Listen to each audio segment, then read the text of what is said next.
You are witnessing a man's career, reputation, and entire life unraveling in real time, though you do not yet know whose. Officer Harlan Voss made a decision every police officer fears. He chose the wrong target. He saw a black man in a luxury car and assumed he was a criminal. He had no idea he was staring at one of the FBI's most decorated agents, Special Agent Julian Shaw.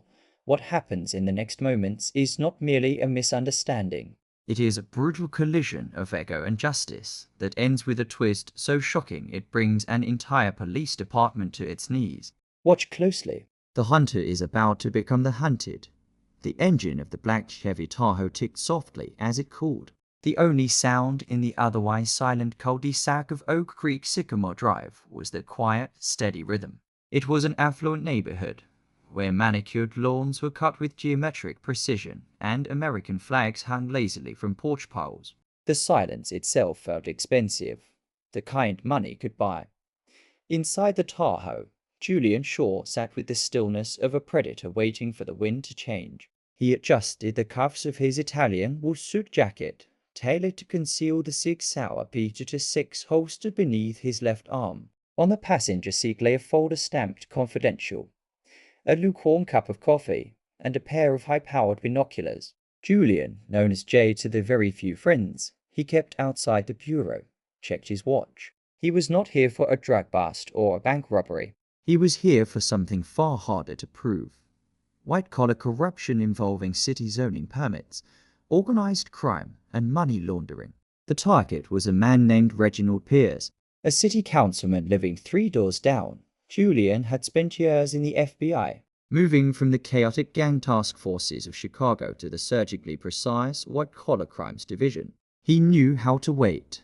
Patience was the primary weapon of his trade. He took a sip of the coffee, grimacing at the temperature, and scanned the street.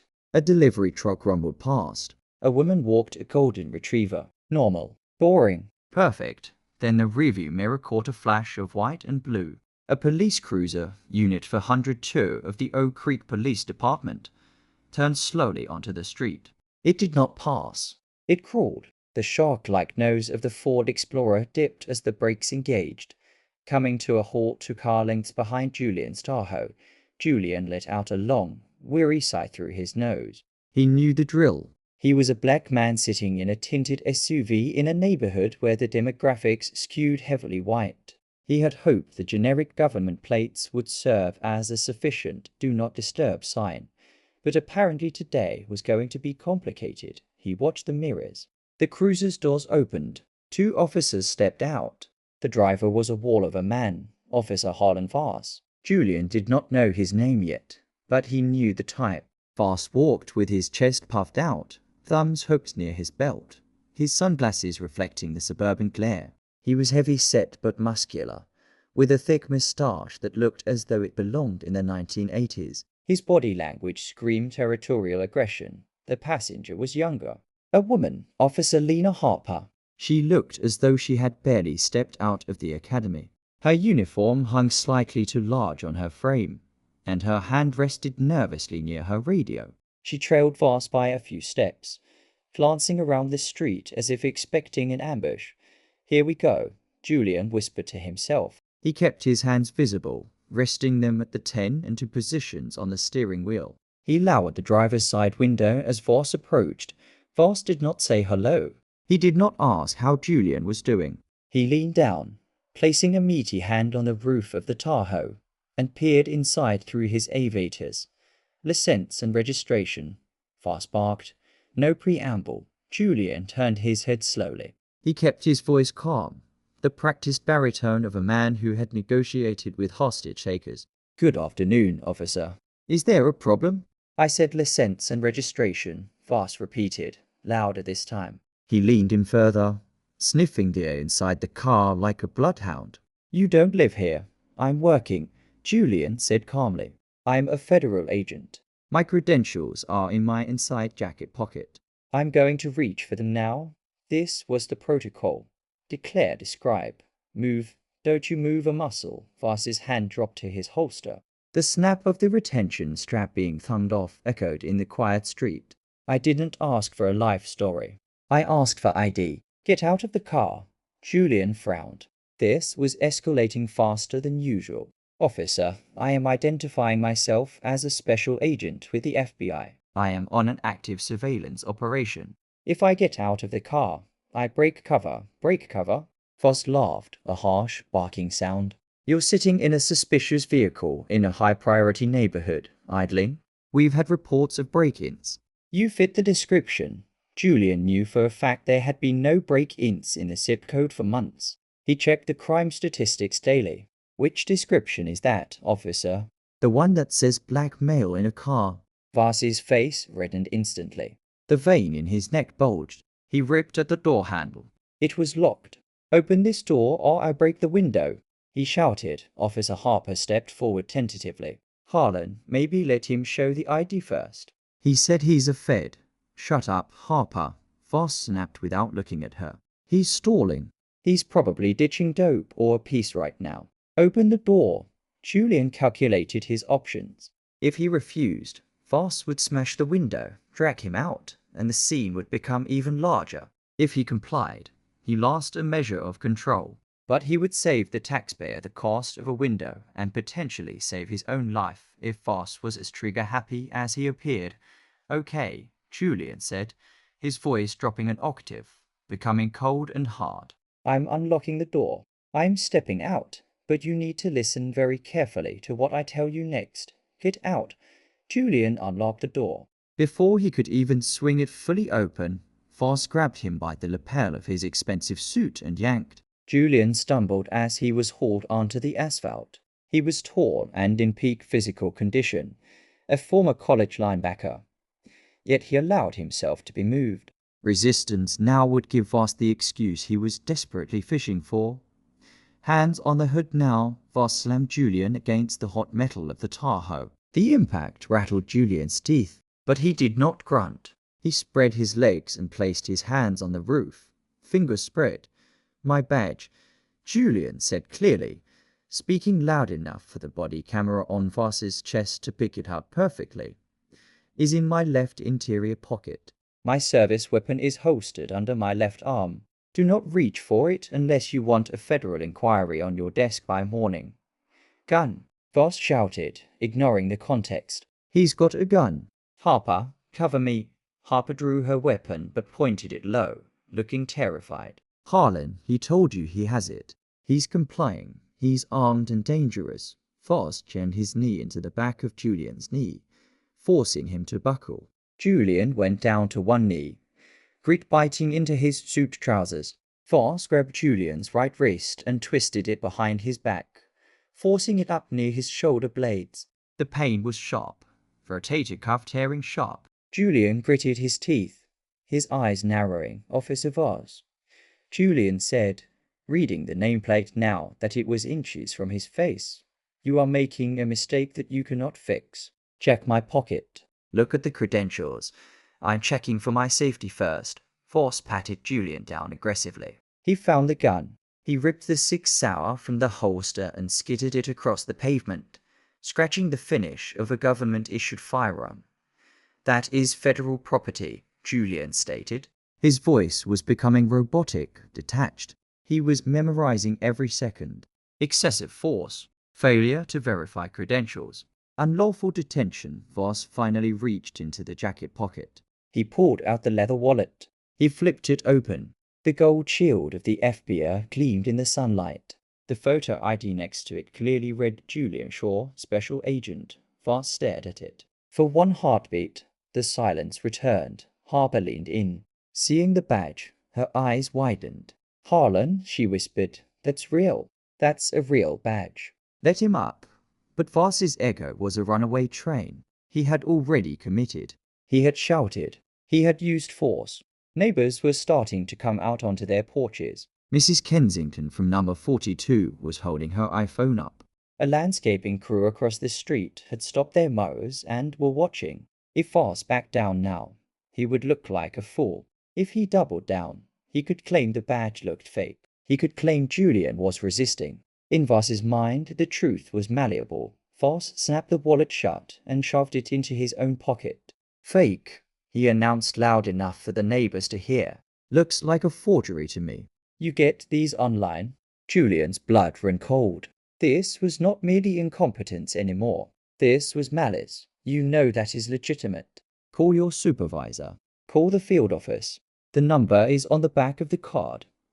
I'm taking you in for impersonating a police officer, Resisting arrest and possession of an illegal firearm, Voss said, pulling his handcuffs. click, click. The steel bit into Julian's wrists. You are under arrest, Voss sneered, leaning close to Julian's ear. You think a suit and a fake badge make you untouchable? Not in my town, boy. The racial undertone was not subtle. It was a sledgehammer. Julian stood up as Voss hauled him by the chain of the cuffs. He turned to face the officer. Julian did not look defeated. He looked like a judge passing sentence. Officer Harper, Julian said, locking eyes with the rookie. You are witnessing a felony. Deprivation of rights under color of law. Title 18. United States Code, Section 242. If you do not intervene. You are an accessory. Harper flinched. She looked at Voss. Harlan, we should run the badge number.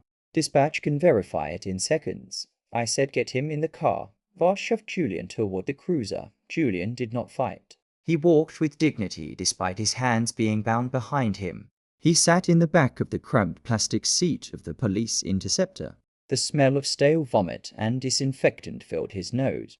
Voss slammed the door inside the car, trapped behind the cage. Julian took a deep breath. He closed his eyes. He was not praying. He was counting. He knew something the officer did not. Julian was not merely on a stakeout. He was part of a coordinated takedown. His partner, Special Agent Theo Lamford, was 2 streets over in a surveillance van. And Julian was wearing a wire. Everything that had just happened, the racial slur, the dismissal of the badge, the refusal to check credentials had been recorded and transmitted live to the Chicago field office. Julian looked at the digital clock on the dashboard of the cruiser. Theo, he whispered, knowing the microphone taped to his chest beneath his shirt would pick it up. Come get me, and bring the cavalry. Outside, Voss was strutting. He was playing to the audience. He walked over to Mrs. Kensington, who was still filming. Nothing to see here, folks. Just taking some trash off the street, Voss boomed. He picked up Julian's gun from the pavement, handling it carelessly by the trigger guard, a massive safety violation, and tossed it onto the passenger seat of his cruiser. He turned to Harper. You drive. I'll write up the booking sheet on the way. We're going to charge him with everything we can think of. Disorderly conduct, assault on an officer. He didn't touch you, Harlan, Harper said, her voice trembling. He thought about it. Voss grunted. Get in. They climbed into the car. Voss turned around, grinning at Julia through the cage. Comfortable back there. Don't worry, the county lockup is worse. Julian looked at him, his face completely expressionless. You have about 5 minutes left, officer. Minutes until what? Voss laughed. Until your life ends, Julian said softly. Not your heartbeat, but your life as you know it. Voss rolled his eyes. Yeah. Tell it to the judge. He slapped the dashboard. Let's go, Harper. Harper put the car in drive. She released the brake, but before she could touch the gas, a siren chirped. Not the wail of a distant ambulance, the sharp, aggressive hoop of a federal siren. A massive black SUV, identical to Julian's but with grille lights flashing red and blue, squealed around the corner, blocking the street in front of them. Then another came from behind, boxing them in. Then a third. Tires screeched. Doors flew open. Men in tactical gear with FBI emblazoned in bright yellow on their backs poured out. They did not look like local cops. They moved with the terrifying speed of a SWAT team. Voss froze. His hand went to his door handle, but he did not open it. What is this? He stammered. Who are these guys? Julian leaned forward against the cage. A small, cold smile finally touched his lips. That, Harlan, is the twist. The silence of Sycamore Drive, previously disturbed only by the chirping of birds and the drone of lawnmowers, was now annihilated by a cacophony of shouting, slamming doors, and the crackle of high-frequency radios. Officer Harlan Voss sat frozen in the driver's seat of his cruiser. His brain, usually quick to categorize the world into threat or civilian, was misfiring. The visual data in front of him did not make sense. Police officers were the predators in this ecosystem, not the prey. Yet 3 black Chevrolet Suburbans had just executed a hard box maneuver on his vehicle, a tactic usually reserved for terrorists or cartel leaders. Harlan. Officer Lena Harper's voice was high, bordering on hysterical. Harlan put the car in park. Put your hands up. Shut up. Shut up, Voss hissed, though his voice lacked its usual venom. It was thin, reader. It's a mistake or a prank. Probably a movie shoot. They didn't have permits for this. He was clinging to delusion like a life raft. Driver of the police cruiser. A voice boomed over a PAR system from the lead SUV. It was not a request. It was the voice of authority itself. Turn off the engine. Throw the keys out the window. Keep your hands visible. Inside the cage of the cruiser. Julian watched the back of Voss's neck. He saw the sweat beginning to bead at the hairline. I'd listen to them, Harlan, Julian said calmly. That's Special Agent Theo Langford on the horn. He has a very low tolerance for nonsense. Voss whipped his head around, his face purple. You set me up. You set this up. I tried to show you my ID, Julian replied. You chose not to look. Driver now. The PAR system boomed again. Voss's hands shook as he reached for the ignition. He turned the key. The engine died. He dropped the keys out of the window. They clattered onto the asphalt. Exit the vehicle. Walk backwards toward the sound of my voice. Hands on your head. Voss opened the door. The heat of the afternoon hit him, but he felt cold. He stepped out. He looked to his left and right. There were at least 12 agents. They wore heavy plate carriers over navy blue fatigues. They held M4 carbines at the low ready. Barrels pointed at the ground, but ready to snap up in a millisecond. These were not beat cops. These were the FBI's regional SWAT team. The heavy hitters called in for high-risk warrants. Voss interlaced his fingers behind his head. He started walking backward. Officer Voss. A voice spoke from behind him. Not over at PAR this time, but close. Stop. Get on your knees. I am a police officer. Voss shouted, finding a scrap of his old bravado. You can't do this. I have a badge. Get on your knees. Or you will be put on your knees. Voss crumbled. He sank to the asphalt, the gravel biting into his uniform pants. 2 agents moved in. They did not treat him with the professional courtesy usually extended between law enforcement agencies. They treated him like a hostile combatant. One agent grabbed Voss's left wrist, the other his right. They wrenched his arms down and slapped a pair of flex cuffs heavy-duty plastic zip ties onto his wrists. Hey, that's too tight, Voss yelped. Quiet, the agent on his right growled. Meanwhile, a different team moved to the passenger side. Officer Harper was already out of the car, crying, her hands high in the air. I didn't do anything, she sobbed. I told him to check the badge. Secure her, a tall agent commanded. Check her weapon. Is it clear? Clear, another agent shouted, removing Harper's sidearm. They did not cuff her, but escorted her away from Voss, separating the witnesses. Then the focus shifted to the back seat of the cruiser. The tall agent, Theo Langford, approached the rear door. He had red hair graying at the temples and a face that looked as though it had been carved from granite. He did not look happy. He looked apocalyptic. He opened the rear door. You okay, Jay? Langford asked, his voice instantly shifting from command shout to that of a concerned friend. Julian shifted in the plastic seat, offering his back to the door so Langford could reach the handcuffs. Shoulders a bit tight. He wrenched it pretty good. But I'm fine. Key. Langford barked over his shoulder. An agent handed him a universal handcuff key. Langford unlocked the cuffs. Julian stepped out of the cruiser. He rubbed his wrists where red welts were already forming. He adjusted his suit jacket, brushed a speck of dust from his lapel, and took a deep breath of fresh air. He walked over to where Voss was kneeling. The scene was a tableau of humiliation. Voss, the king of his little patrol beat, was now kneeling before the man he had called boy moments earlier. Julian looked down at him. He did not gloat. He did not smile. He simply looked disappointed. Officer Voss. Julian said, I am Special Agent Julian Shaw. I am the lead investigator on the Rico case targeting the corrupt zoning operations in this district. You have just compromised a federal investigation. Voss looked up, blinking against the sun. Rico, What are you talking about? you were just sitting there. I was waiting for a courier to deliver a package of cash to Councilman Pierce, Julian said, pointing to the house 3 doors down. A courier who just drove past us while you were screaming about my registration. Voss's face went pale. I didn't know. Ignorance is not a shield for incompetence, Julian said, and it certainly is not a shield for civil rights violations.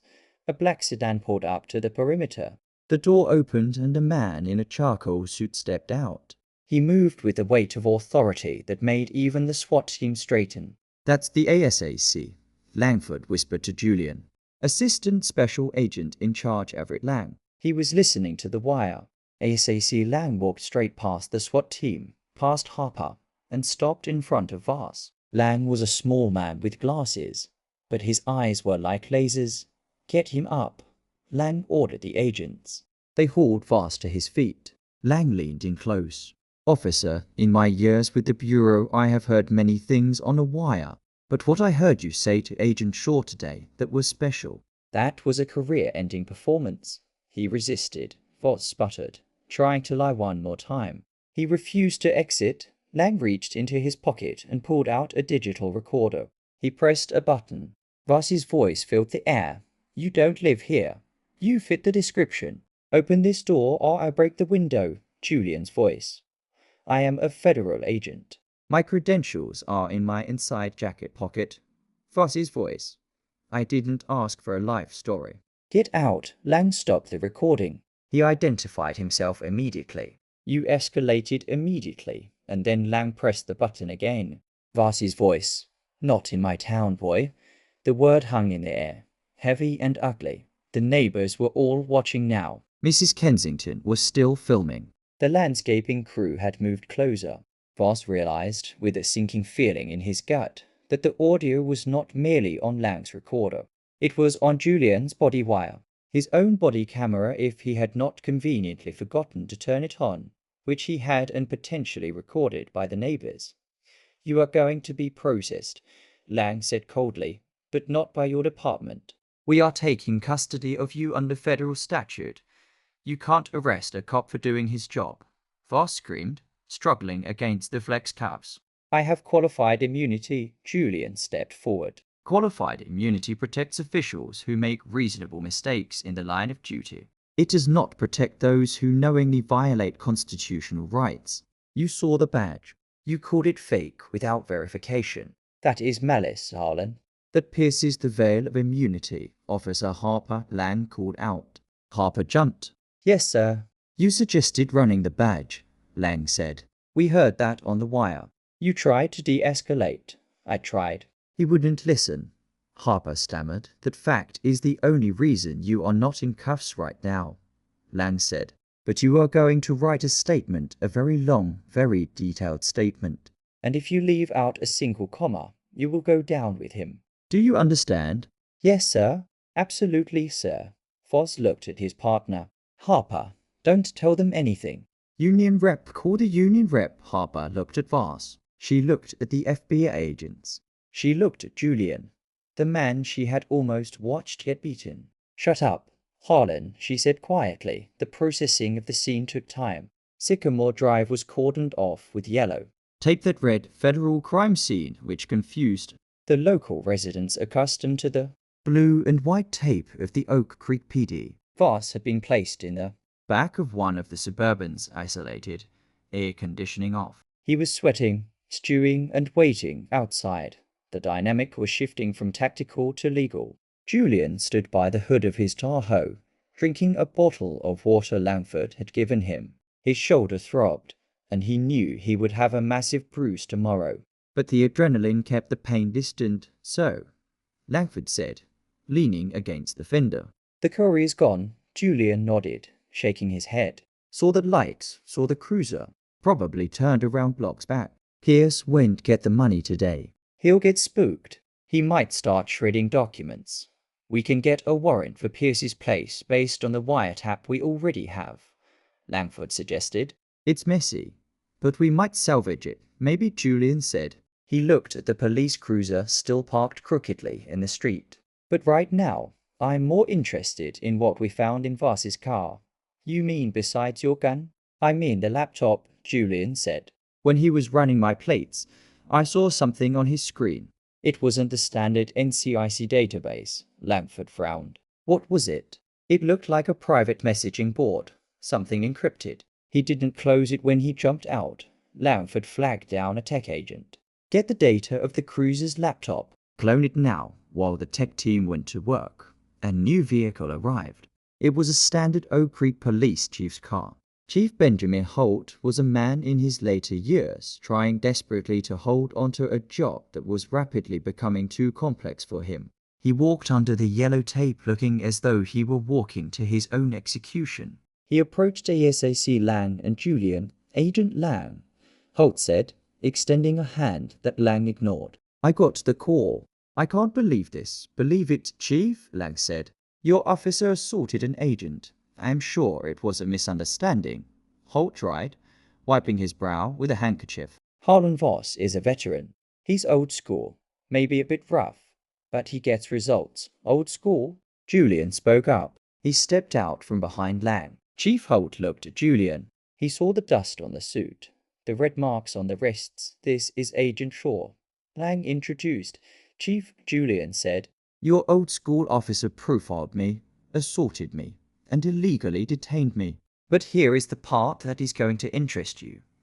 Julian pulled a folded piece of paper from his pocket, a printout the tech agent had just handed him. We just pulled the logs from Voss's onboard computer. You know how you guys are supposed to run plates through the state database. Of course, Voss didn't run my plate through the state database. He ran it through a private Discord server. Holt blinked. A what? A chat room, Julian explained. A private group called the Blue Wall. He posted my plate number and a photo of me sitting in the car. He asked the group. Got a bogey at 4,000 to Sycamore. Black guy in a nice car messing with the neighborhood. Green light to Harris. Holt's mouth opened, but no sound came out. Julian continued, his voice hardening. Someone replied, a user named Watchman. The reply was, light him up. Make him run. Julian stepped closer to the chief. This wasn't just a bad stop, Chief. This was coordinated gang activity operating inside your department. Voss wasn't checking for warrants. He was checking with his friends if he could have some fun. The implications were nuclear. It meant Voss was not a lone wolf. It meant there was a cell of officers in Oak Creek and perhaps other departments sharing targets, encouraging harassment, and bypassing legal protocols. This is impossible, Holt whispered. It's about to be national news, Lang said. We are seizing all servers at your precinct. We are seizing all personal devices of officers on that shift. And we are opening a pattern or practice investigation into the Oak Creek Police Department immediately. Holt looked at Voss, who was watching from the window of the Suburban. The chief's face went from shock to fury. He realized his department was about to be gutted because one man could not suppress his ego for even a few moments. Can I speak to him? Holt asked. No, Lang said. He is a federal prisoner. You can speak to his lawyer if he can find one. At that moment, a sleek silver Mercedes pulled up to the perimeter. A man in a sharp navy suit got out. He carried a leather briefcase and walked with the confident stride of a man who charged a high hourly rate. That, Julian said, checking his watch, would be the lawyer. It was Preston Hale. The Preston Hale. He was a defense attorney known for taking high-profile cases involving police misconduct, usually defending the cops. He was the go-to fixer for the Fraternal Order of Police. Hale ducked under the tape, flashing a smile that did not reach his eyes. Gentlemen, quite a party. I represent Officer Voss. I demand to see my client immediately. Lang blocked his path. Mr. Hale, you're fast. I have a retainer with the union. Hale said smoothly. Now, I understand there was friction between agencies. Let's not blow this out of proportion. My client made a judgment call. We can discuss an apology. Perhaps a drop charge. Julian laughed. It was a dry, humorless sound. Mr. Hale, Your client is currently detained under Title 18. United States Code, Section 242 and Section 111 for assault on a federal officer, and we are currently drafting charges for conspiracy to violate civil rights based on digital evidence we just seized. Hale paused. He looked at Julian, then at the tech agents cloning the laptop. The smile faltered for a fraction of a second. Conspiracy? Hale asked, his voice losing its lilt. That's a reach, Agent, is it? Julian held up the printout of the chat log. He solicited instructions on whether to harass a citizen based on race from a private network. That is conspiracy. And since I'm a federal agent, that makes it a conspiracy to impede a federal investigation. Hale snatched the paper. He read it. His eyes narrowed. He was a shock, and he had just realized there was blood in the water, but it was his client's blood. I need 5 minutes with him, Hale said, his tone serious now. You can have 2, Lang said, with an agent present. Attorney-client privilege, Hale snapped. Not when the device used to commit the crime is still in the car he's sitting in, Lang countered. We are securing the scene. You can shout at him through the window. Hale walked over to the Suburban. Voss saw him and started pounding on the glass. Get me out of here, Hale. They broke my wrist. They kidnapped me. Hale gestured for the agent to roll the window down a few inches. Harlan, Hale said, his voice low and hard. Shut up. What? You're supposed to help me. I can't help you if you keep talking, Hale hissed. They have the chat logs, Harlan. They have the blue wall chats. Voss stopped pounding. The color drained from his face so fast he looked like a corpse. They looked at the laptop? Yes, Hale said. And because of that, this isn't a traffic stop anymore. It's a RICO case against you. Voss slumped back against the seat. But Watchman told me to do. Hale closed his eyes and pinched the bridge of his nose. Did you just identify a CO conspirator while a federal agent is standing feet away holding a recorder? The agent standing guard smiled pleasantly. I'm done, Hale said, stepping back. I need to make some calls. I need to see if the union will even cover this. Intentional criminal conspiracy usually voids your coverage. Harlan, you can't leave me. Voss screamed as Hale walked away. Julian watched the lawyer retreat. He turned to Langford. You know what the worst part is. What? If he had just checked the badge, Julian said, I would have let him go with a warning. He would be home eating dinner in an hour. Now he's going to prison. Calamity. Langford said, spitting on the ground. We aren't done yet. Julian said, looking down the street at Councilman Pierce's house. The lights in the councilman's house had just turned off. The big fish is trying to run. Voss was just the appetizer. Julian tapped his earpiece. Tactical. This is short. We are pivoting. The primary target, Pierce, is likely destroying evidence. We have probable cause based on the exigent circumstances created by the compromised surveillance. We are moving on the house now. Copy that. The radio crackled. Julian looked at Voss one last time. Sit tight, officer. The show is just starting. The transition from a standoff on the street to a full-scale federal raid happened with the terrifying precision of a thunderclap. For Harlan Voss, sitting handcuffed in the back of the FBI Suburban, the world had turned into a surreal nightmare. He watched through the tinted glass as the tactical team reformed. They were not looking at him anymore. They were looking at the house at 408 Sycamore Drive, the home of Councilman Reginald Pierce.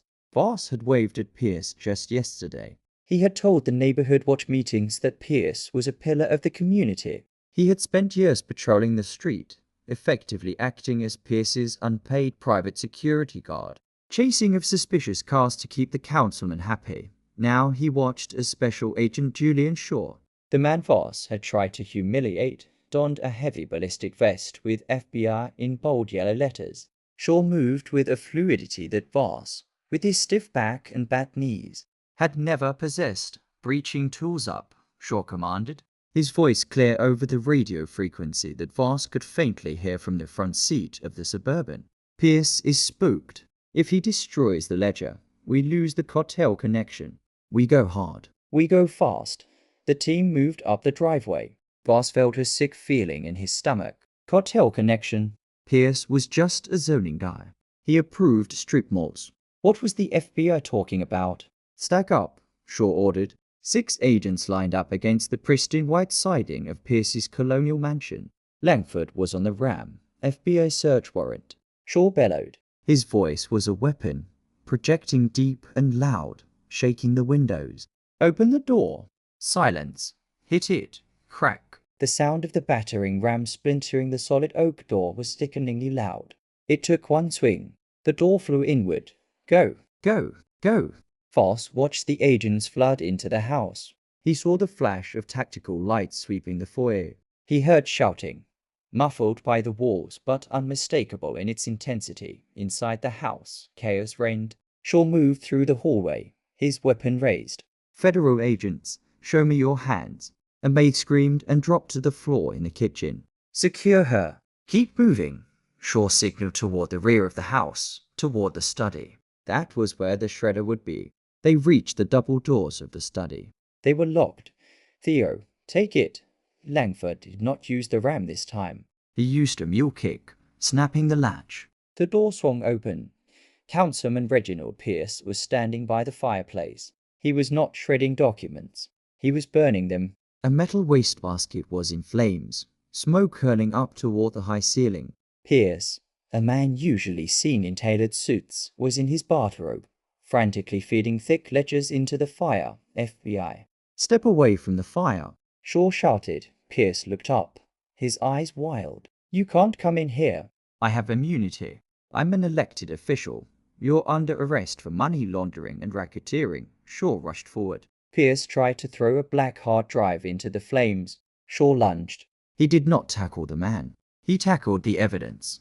Shaw's gloved hand snatched the hard drive out of the air, inches from the fire. He felt the heat sear his wrist, but he held on. Langford hit Pierce with a tackle that would have made an NFL highlight reel. The councilman hit the expensive Persian rug with a thud.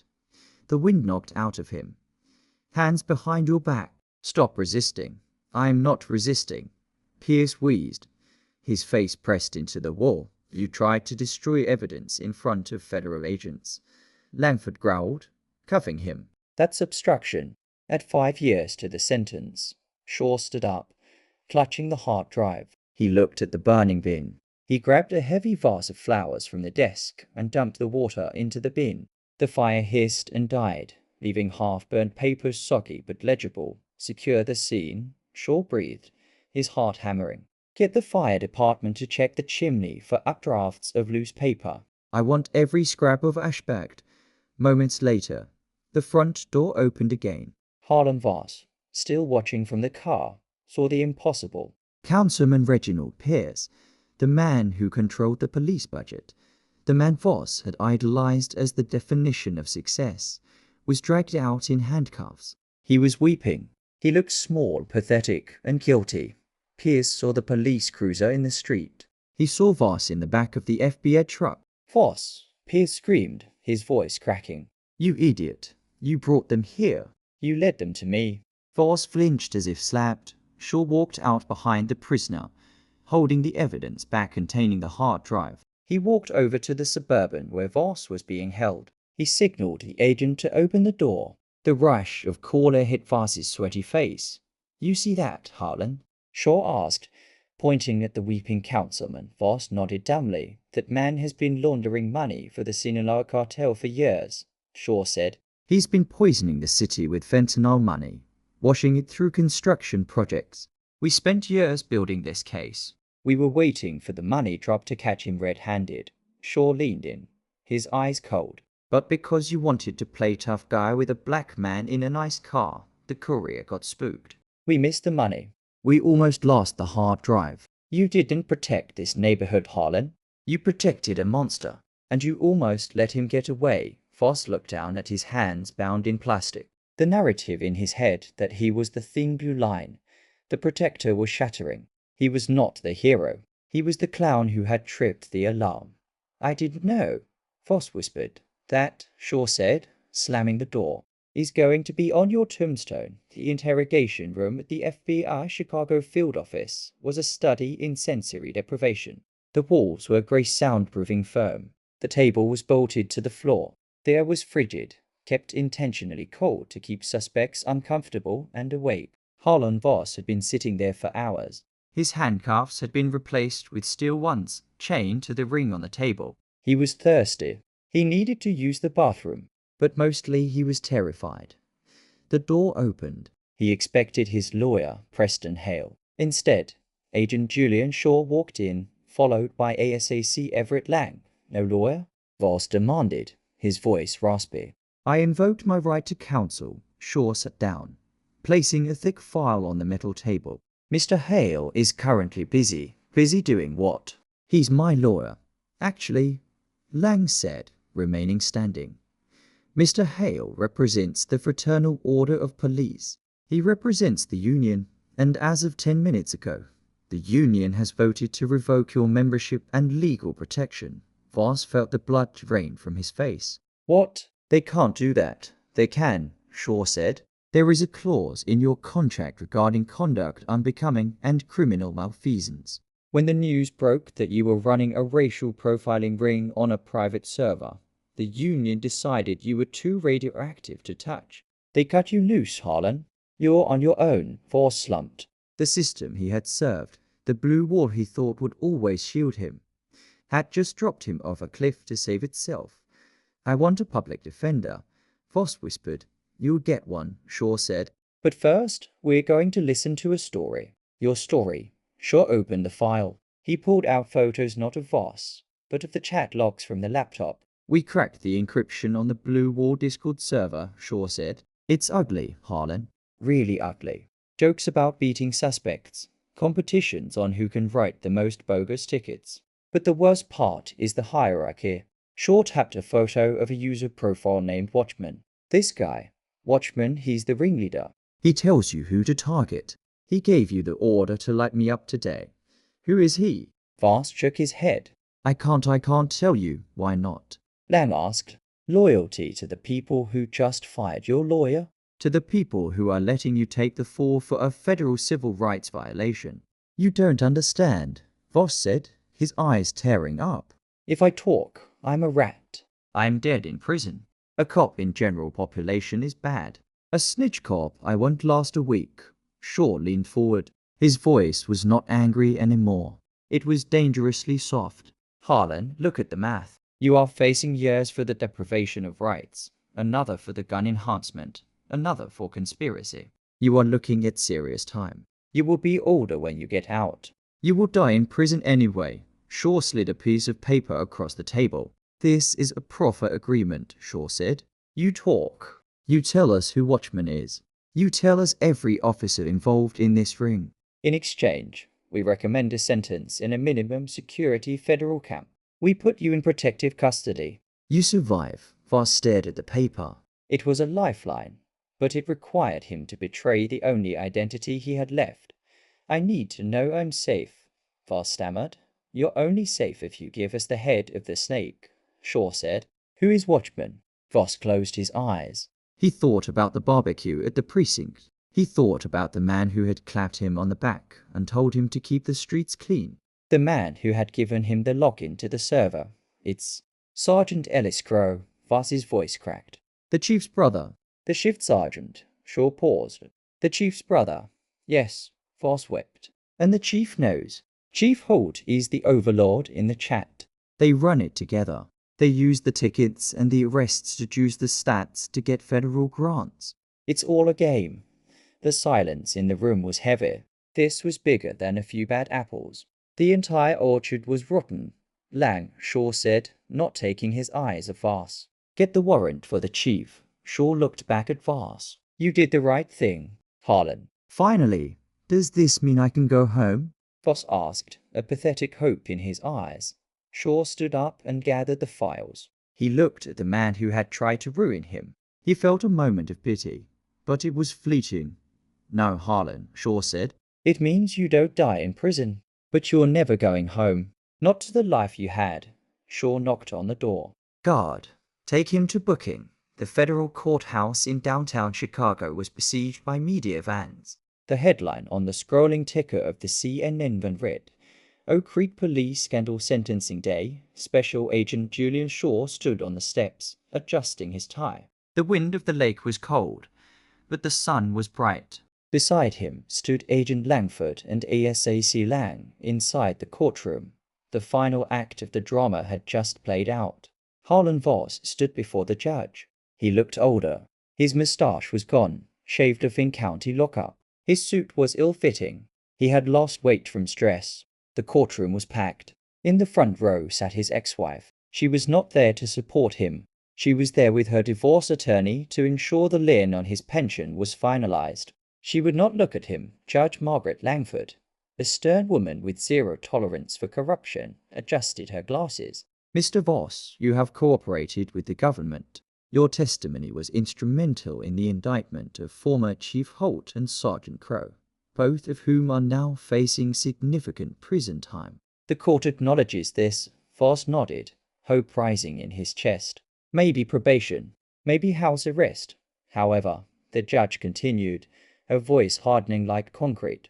You were the spearhead of a culture of terror. You used your badge as a cudgel. You targeted Agent Shaw not because of what he did, but because of who he was. You betrayed the public trust in the most visceral way possible. The judge looked at Shaw, sitting in the prosecution box. Agent Shaw, do you have a victim impact statement? Shaw stood up. He walked to the podium. He did not have notes.